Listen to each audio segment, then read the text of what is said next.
बार बार पेशाब जाने की समस्या यह रात को भी हो सकती है, जिसे हम नॉक्टूरिया बोलते हैं। और यह समस्या अगर दिन में कई बार हो रही है तो भी बहुत ज़्यादा तकलीफ देती है, जिसकी वजह से ना हम रात को ठीक से सो पाते हैं और ना ही दिन में कहीं जा आ सकते हैं। यह पुरुषों में भी हो सकती है, महिलाओं में भी हो सकती है। और इसके पीछे कुछ हार्मोन्स और विटामिन्स मिनरल्स की कमी की वजह से तकलीफें शुरू होती हैं। आज मैं आपको बहुत ही आसान सा एक उपाय बता रही हूँ, जिसमें आप अपने रसोई में मौजूद मात्र 2 मसाले का प्रयोग करना शुरू करेंगे। सही तरीके से इसका प्रयोग करेंगे, सही मात्रा में इसका प्रयोग करेंगे, तो आपकी ये जो समस्या है वो जड़ से समाप्त हो जाएगी। हेलो एवरीवन, मेरा नाम प्रीति देव है। मैं एक सर्टिफाइड न्यूट्रिशनिस्ट फूड टेक्नोलॉजिस्ट आप सभी की हेल्थ ट्रेनर हूँ। फ्रीक्वेंट यूरिनेशन यानी कि बार बार पेशाब जाने की जो समस्या है, प्रॉब्लम होती है, वह कई कारणों की वजह से होती है। जब भी हमारे शरीर में शुगर लेवल बढ़ जाता है, ब्लड ग्लूकोज लेवल जिसे बोलते हैं, तो बार बार पेशाब जाने की समस्या देखने को मिलती है, क्योंकि हमारे ब्लैडर को बार बार है वो क्लीन करना पड़ता है, बार बार पेशाब को साफ करना होता है। इस वजह से यह फ्रीक्वेंसी बढ़ जाती है। और कुछ केसेस में अगर आप डायबिटीज से जुड़ी हुई दवाई खाते हैं तो भी यह समस्या बढ़ जाती है, क्योंकि यह डायूरेटिक दवाइयां होती हैं जो पेशाब को बढ़ा देती हैं। दूसरा कारण जो होता है वह ब्लड प्रेशर के कारण, यानी कि अगर ब्लड प्रेशर रक्तचाप आपका ज़्यादा रहता है, तो अगर रक्तचाप ज़्यादा है तो भी फ्रीक्वेंट यूरिनेशन यानी कि बार बार पेशाब जाना बहुत ही कॉमन रहता है। या अगर ब्लड प्रेशर को कम करने की दवाई आप खा रहे हैं, ज़्यादा बनाती हैं, क्योंकि ये जो होती है वह डायूरेटिक होती हैं, इसीलिए बार बार पेशाब जाने की समस्या बहुत ज़्यादा बढ़ जाती है। तीसरा जो कारण इसका हो सकता है वो होता है कि हमारे ब्लैडर में किसी भी चीज़ का इन्फेक्शन हो रहा हो, और यह इन्फेक्शन की वजह से ब्लैडर ओवर एक्टिव हो गया हो, और जिससे हमें बार बार पेशाब जाने की अर्ज हो रही है। चौथा कारण कुछ लोगों में देखने को मिलता है कि अगर हमारे ब्लैडर में स्टोन हो गया हो तो भी यह समस्या होती है। स्टोन यानी कि पथरी की समस्या। पथरी की तकलीफ में भी वहाँ पे दर्द रहने लग जाता है और अलग सिम्टम्स दिखते हैं, और साथ ही साथ बार बार फ्रीक्वेंट यूरिनेशन होता है। कुछ लोगों में कोई भी कारण नहीं होता, लेकिन वो बार बार पेशाब जाते रहते हैं। उनको ऐसा लगता है कि उम्र बढ़ने के कारण ऐसा हो रहा है। खासकर पुरुषों में प्रोस्टेट के बढ़ने से भी, प्रोस्टेट ग्लैंड के बढ़ने से भी यह तकलीफ बढ़ जाती है।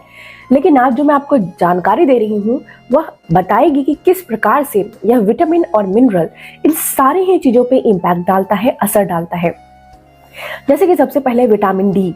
अगर शरीर में विटामिन डी की कमी हो जाए तो हम सभी जानते हैं कि हड्डियां हैं, हमारी मांसपेशियां भी कमजोर हो जाते हैं, और मांसपेशियों के कमजोर होने की वजह से भी पेल्विक मसल्स जो है वो बहुत ज़्यादा कमज़ोर हो जाती हैं, जो पेशाब को होल्ड करके यानी रोक के नहीं रख पाती है। ब्लैडर भी बहुत ज़्यादा कमज़ोर हो जाती है, जिससे बार बार पेशाब का लीक हो जाना, जिससे देखा जाता है कि हंसते वक्त, बोलने वक्त, खांसने वक्त या कभी कभी यूं ही पेशाब लीक होनी शुरू हो जाती है। विटामिन सी हमें कुछ ऐसी चीज़ों से लेना चाहिए जो हमारे शरीर के अंदर जाकर यह अल्कलाइन इफेक्ट बनाती है, और जिससे हमें नुकसान नहीं होता है।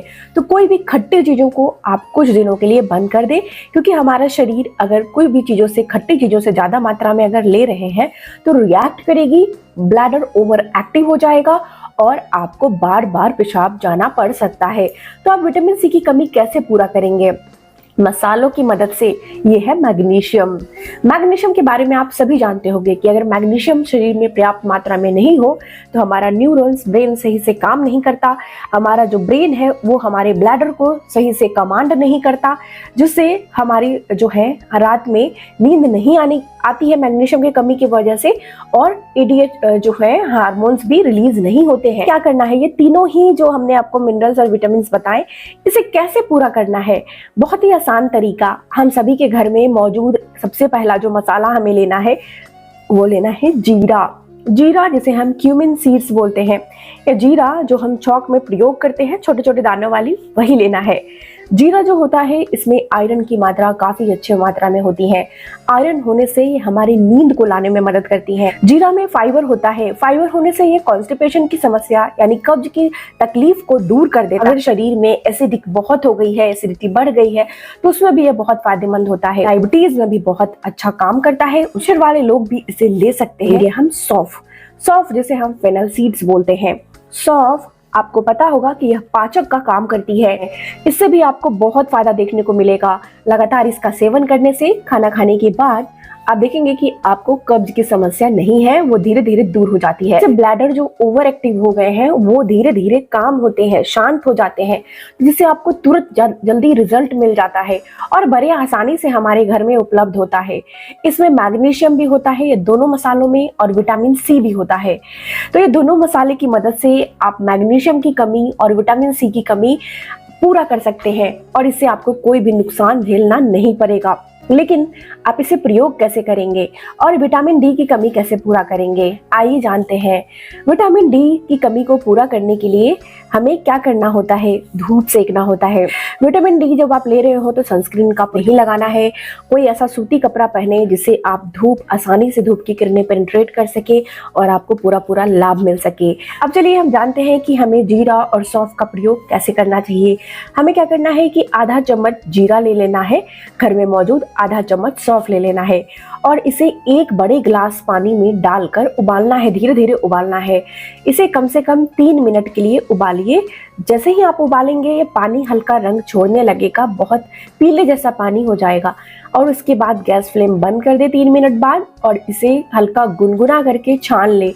आपको कप में निकाल लेना है और कप में निकालने के बाद आपको अगर ब्लड प्रेशर की समस्या नहीं है, आप ब्लड प्रेशर के लिए कोई भी दवाई नहीं ले रहे हैं, तो मैग्नीशियम से भरपूर घर में मौजूद सेंधा नमक 1 चुटकी निकालिए और इसमें डाल दीजिए, यानी 1 ग्राम के बराबर, यानी 1 पिंच।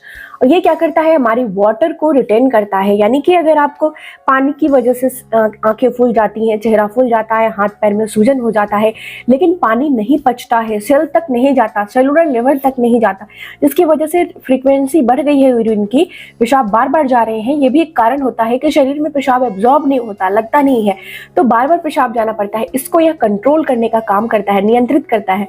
तो इसीलिए इसमें नमक डालना, घर वाला नमक नहीं डालना है, इसमें सोडियम होता है और सोडियम अगर आप ज्यादा मात्रा में लेंगे तो ब्लड प्रेशर को बढ़ाता है। मैग्नीशियम वाली जो रिच होती हैं और 72 न्यूट्रिएंट से रिच होती हैं, वो होती हैं हमारे घर में मौजूद सेंधा नमक, जो उपवास वाला नमक होता है, जिसे हम इंग्लिश में रॉक सॉल्ट बोलते हैं। उसका 1 ग्राम 1 चुटकी आप इसमें डालकर और इसे सिप सिप करके पीजिए। इसे कितनी वक्त लेना है, तो इसे आप दिन में 3 बार आसानी से ले सकते हैं।